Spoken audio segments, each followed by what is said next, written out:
Welcome to Carolina Sculptor Studio. My name's Clint Button and I'm a granite sculptor. Welcome to video number 101 of the Virtual Stone Carving Apprenticeship.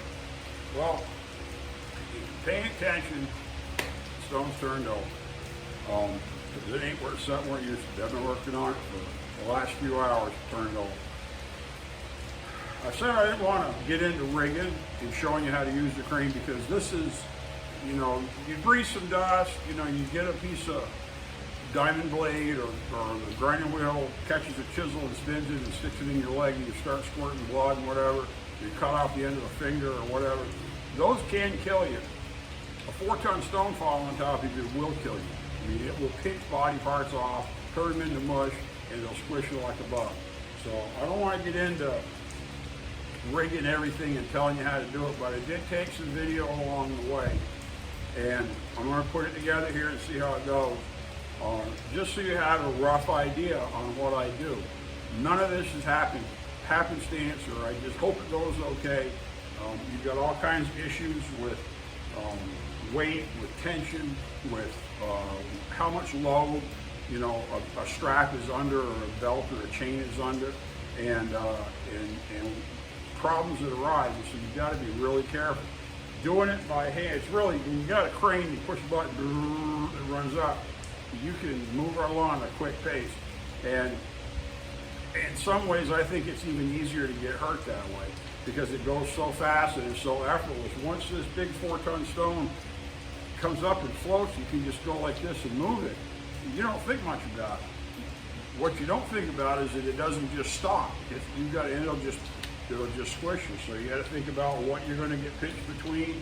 If it turns loose, if it loses tension somewhere, as it grabs and spins, all those things are very real. And that's why I use, you know, a pair of hoists, so I've got better control versus just letting it go. And that's why I never use push trolleys that can go wherever they want.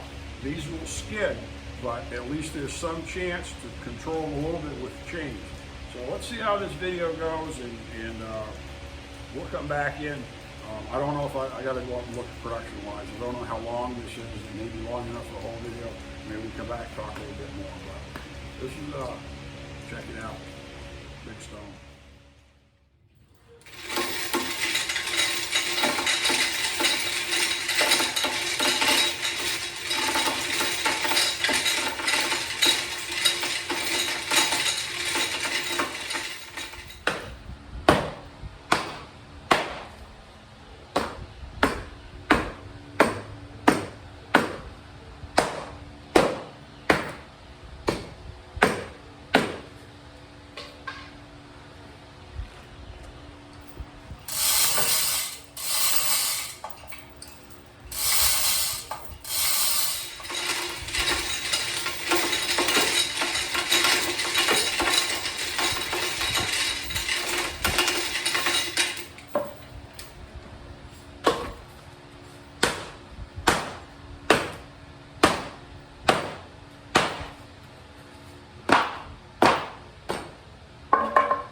halfway done.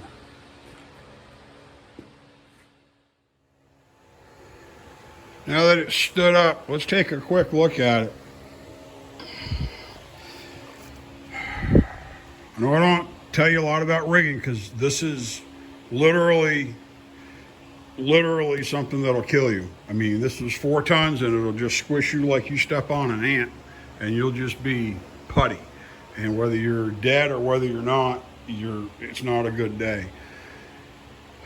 I cinched 2 slings around this, and you saw me beating this with a 2x4. You have to remove all of the play because if this is loose, it'll get up underweight and it'll just cinch down on itself, and you can't do that. That will kill you. You will drop the stone.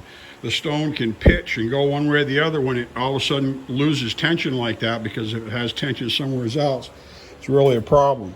Now we got this pretty equivalent front and back in terms of where it's located on the stone, and then I just held them down with another endless belt that went around, and I had to shrink it. I had to shorten it by twisting it to make it shorter. I twisted the other belts to make them shorter. Both of those slings are rated in a straight line of well over the rating of this stone, and they're not damaged to the point that I feel they're unsafe. So I probably wouldn't use them. Depending on the set. For me, it's fine. I wouldn't recommend it. You have to do your own thing. This is this is the most dangerous part of everything I do. And having a second hoist on here in order to control where it went really helped keeping the back, because what will happen is it stands up. Once it tips, it's apt to kick this way, and it can tip and kick one way. It can also spin at the same time, so it can come way over, and it can make your crane jump a foot or two. You know, if you had your foot like that, you go over your foot. So you need to work with somebody and really learn how to do this. Not just watch a video and think, oh, I watched it, Button did it. But my big concern is standing it up is to see how the face looks. Now the face of this stone looks pretty good. This is where our carving is going to be. The problem are these blowouts along the joint. And so we're going to have to cut this back to whatever this line is. This line is at least an inch, if not an inch and a half. We're going to push this whole face back. And if this is going to be a flat stone, we have to push the entire face. But we're going to carve all of this off, and then it's going to give us an opportunity, if we push this back an inch, inch and a half, to have some of the detail, like her hand in the tip of the rose, the tip of the floral, probably protruding off the face of the die. It'd be a great opportunity to put square raised letters on the die portion, which would be down on the side here like this, because right now she's horizontal. But we'll lay this over, and then we'll do the same thing later on when we stand it up. We'll do the same configuration, and you know, we'll figure it all out. It's coming good. Now all I got to do is reorient the rigging in order to lengthen the back side and shorten the front side. And we'll do that, and then we can just lay it down, or we can turn around and try just doing it with the second hoist and just reverse it so it's on the other side and the tension's there. And then we just have to let it down. But you have to keep in mind how much it's going to travel across your crane, because this blue hoist traveled from the end all the way to the middle in order to stand up. And so you got to have enough room for this to go. And you know, I've got just barely enough room with those 3 trolleys. And if you don't have a gear-driven trolley where you can run it with a chain, it's just not worth risking it. So see if we can lay this down, and we'll do it.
Just something to do before you forget.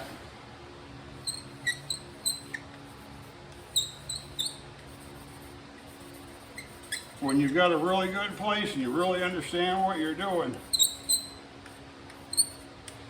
joint and put your arrows on so you know it's the front, because nobody's ever going to see that except us. When you set that stone, they're going to cover this up for the rest of the time.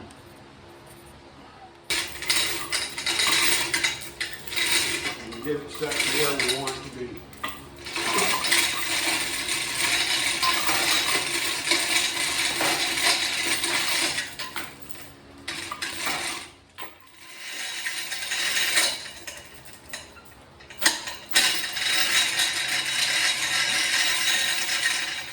That's it.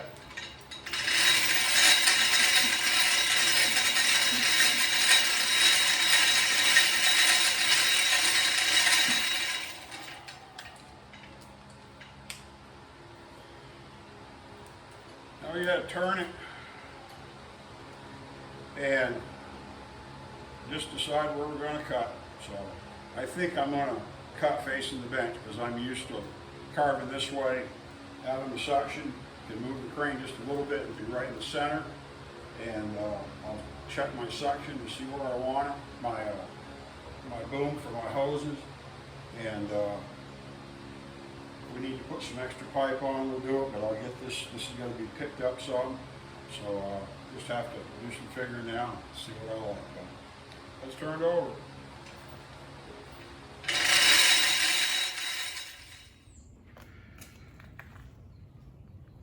Let me show you what I did in terms of cribbing and everything.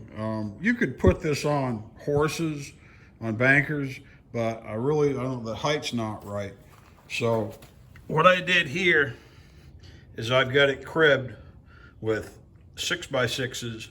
They're pressure treated. Okay, they've been drying, but they've also got pads on top of them, so there won't be anything that stains the stone. If you put it right on this pressure treated lumber, if there's any moisture, especially the newer pressure treated. The old pressure treated stuff, you know, nothing will eat it. The new ones, it will, you know, the bugs will still eat it. And you need to baffle it so that it doesn't absorb moisture from the ground. See in the back there, I've got some plastic on the lower one because that back edge tends to be more wet. Right here, the studio is usually pretty dry. It takes a monsoon to get it wet here. It'll take a lot to saturate from there to go through 3 courses and then into the 4th one up on top. So we've got pads.